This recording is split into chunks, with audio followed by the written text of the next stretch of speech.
Today's scent of the seasons is all about vanilla. I am so intrigued by vanilla, and so common that what we actually know about vanilla is far less common than you might think. Vanilla, as an aroma, has this very sweet, dense, creamy characteristic with a faint bitter undertone with a chocolate-like nuance and a deep balsamic body. The main constituent, or the main molecule in this constituent, is vanillin. And this is an aroma molecule that gives it that very sweet, sensuous note. And what I realized is that very few of us have actually smelled real vanilla. Probably because it is so over the top expensive that most perfumers will actually use natural vanillin. It is so much cheaper. So for example, it's almost $4,000 for just 2.5 pounds of vanilla absolute, where I think for that same amount, it's like $35. So, I mean, it's a huge difference. Just for 1 gram, it's about $45.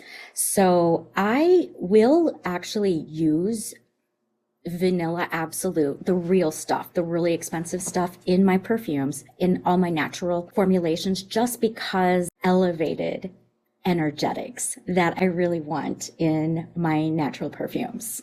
So the vanilla actually does not come from trees, not come from actual beans. It comes from an orchid flower, and that flower produces a pod, and that pod can grow. Well, for that whole stem, that whole creeper can climb about 12 feet, and the actual pods can get quite long. They are native to Mexico and Central America, and it was known that the hummingbirds and specific type of bee was used to pollinate them naturally. So the Spaniards were actually the ones who brought this precious commodity over to Europe, and then it just kind of fled into islands around Madagascar because they were occupied by European colonists. And the regions there were actually able to grow these beautiful orchid plants. However, they were not able to pollinate them. After about 4 to 5 years of being planted, the flower will finally produce. So that's quite a long turnaround as a crop. Not only that, the actual flower is only open 1 day a year. The bloom season is quite short, between November and January, because the insects and hummingbirds that were used to pollinate are not actually prevalent in Madagascar and its neighboring islands. They are hand pollinated, and some of these farmers are so talented. They can pollinate almost like they have to open the plant and use like a toothpick like device and pollinate it, and they do almost 500 to 600 of these plants a day. But this cannot be done by machine. So it's an extremely labor intensive process. It doesn't stop there. Then once the pods are ready to be harvested, then they're blanched in water, and then they're left out at night to sweat, which will release the enzymes. Hence, that's what creates the vanillin molecules. The cultivation techniques are just so nuanced. On the island of Madagascar, pretty much everyone is involved in the vanilla industry. Unfortunately, there is an enormous amount of corruption that happens. Just even if it was all things fair and even and just right there, because it's such a labor intensive process of cultivation.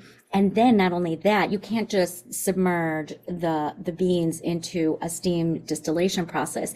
They have to go through a solvent extraction, tinctures of taking the actual vanilla pods and opening it up, scraping out the almost 600 tiny little burst and tinctured in alcohol. Love making my own vanilla extract with this tincturing process, and then I'll recharge it just to get it stronger, and so would soak that almost 3 weeks until it's really fully absorbed, and then remove, and then you can recharge it again just to get your extract even stronger. Vanilla extract that we buy at the grocery store is actually a vanillin in glycerin or alcohol, but very rarely is it pure vanilla beans. I don't know if you've gone to a spice store to actually buy a vanilla pod.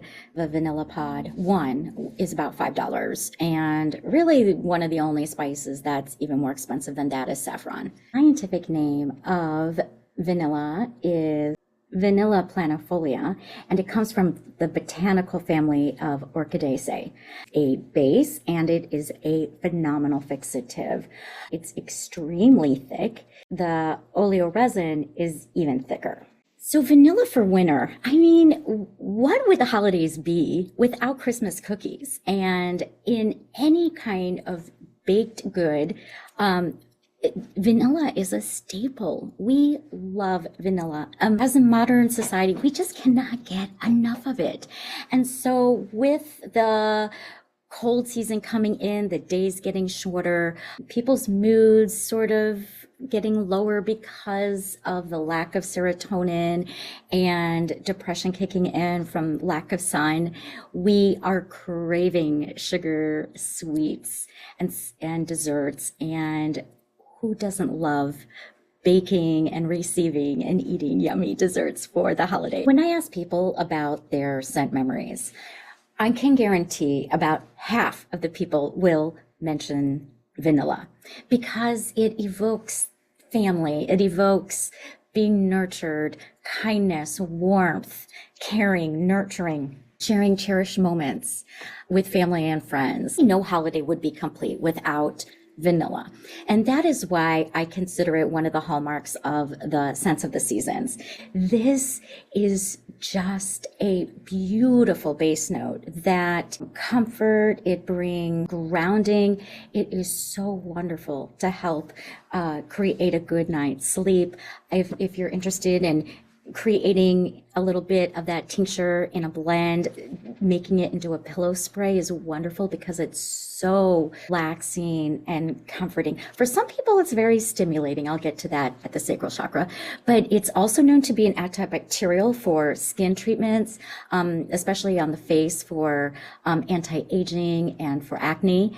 It is shown to have some anti-cancer properties, which it also is known to be an anti-inflammatory. I use vanilla in my pain cream remedy, and I also have it, the real thing that is, in my root chakra blend. I also make an accord called No Vanilla, and that one includes balsamic resins that have a deep, rich, ambery, vanilla-like scent. Labdamen and benzoin and Peru balsam. Myrrh can also be used to create that yummy sounding properties that vanilla has. And then when I match that with a little bit of vanilla absolute and vanillin, I can get this really gorgeous, deep, nourishing fragrance. On to sacral. This is definitely one of nature's best mood enhancers. It is known as a serotonin stimulator.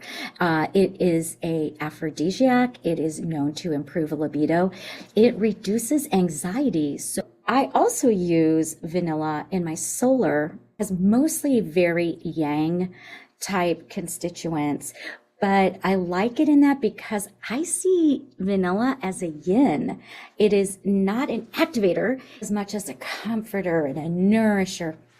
Yes, it's an aphrodisiac, but it's not like a revving up kind of aphrodisiac. It's more of that slow, sensual, mysterious type that allows a person to feel actually disarmed and relaxed. And so the reason I like it in my solar plexus blend is because I find that it allows a person to feel soothed enough to reduce the anxiety in order to take action. So if you're getting into this place of overwhelm, smell some vanilla so that you can then get back into action, but from a place that's very empowering. Also, solar is, the area of the tummy. So vanilla has been known to be really helpful to reduce sugar craving. It's been known to help stimulate digestion. People have been known to take the vanilla pods or vanilla extract and make it into a tea, and that's really helpful as a aid in digestion, and also perhaps for some anti-nausea. Wonderful for the heart. It's known to have some cardiovascular benefits. I think mostly just because it literally warms the heart and it reminds people of their childhood. I think also that kind of creamy nature is very nostalgic because it's synonymous with where we all begin, which is the smell and the scent of milk. We get to throat. I've seen various discussions on having respiratory benefits, but there has been research demonstrating its efficacy in easing dental pain, for dental wellness. Now, in the third eye, it's wonderful for calming a person enough to be still and be reflective. And in this way, it can improve cognition and mental fatigue. And then at the crown, it is known again to ease depression. And depression, I see originating here in the upper regions of the energetic body, because in the winter months, our sensations can be sort of shadowed. And what this does is it helps clear that away.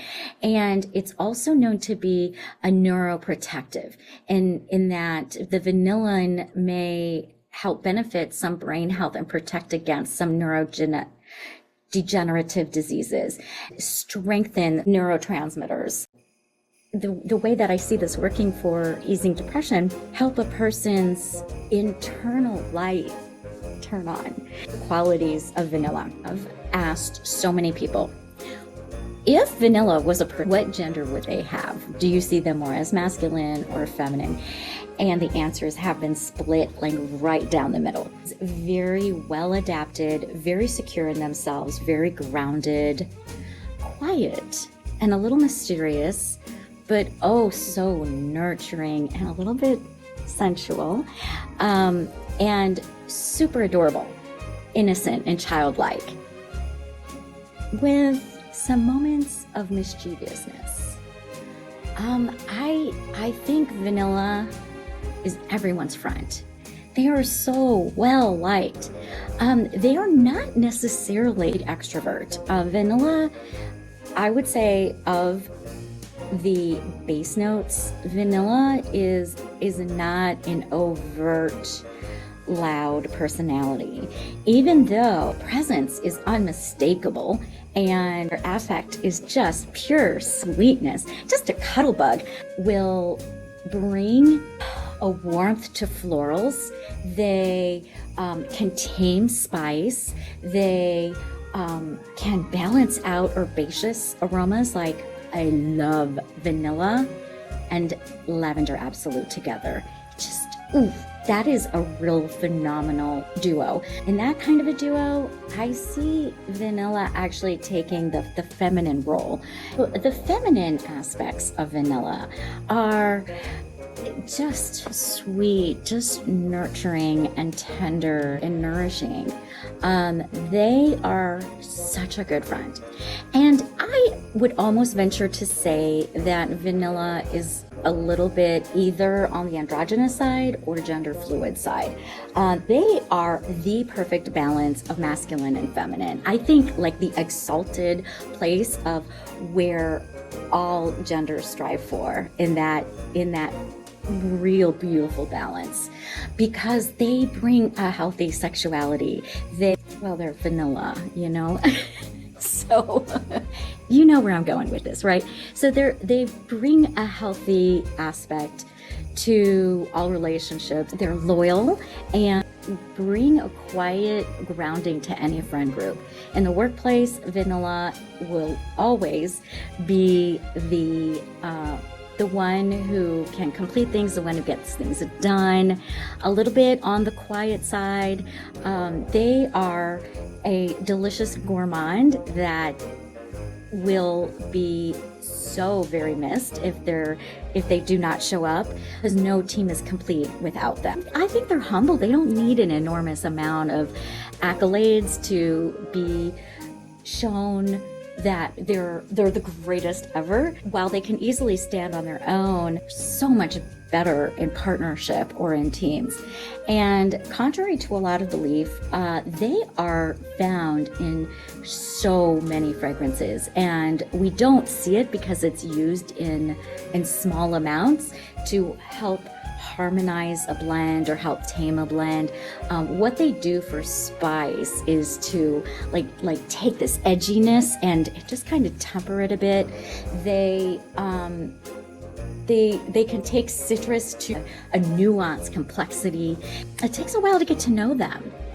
Because sometimes they will, not on purpose, but they'll hide behind, louder family members or friends and just kind of go with the flow. They really, that's what makes them so likable. And I mean, so lovable. I think that anyone would be blessed to have vanilla as their friend, and even more blessed to have them as their partner. And I think vanilla is one of those aromas that I love using in my perfumery blends. There's very few scents that aren't better by its use of vanilla. Vetiver and vanilla are phenomenal partnering. Vanilla and jasmine, luscious. Need something more complex, it will add a little bit of mystery and intrigue. If you need something a little bit more blended and homogeneous, vanilla can do that as well. It's quite versatile, which when you want to think of something delicious, think that vanilla is ever something that you would say doesn't belong, right? It's got a neutral vibe to it. So delicious for this time of year. May your holidays be bright, and bring in some vanilla, bring in some sweetness, and enjoy your time together.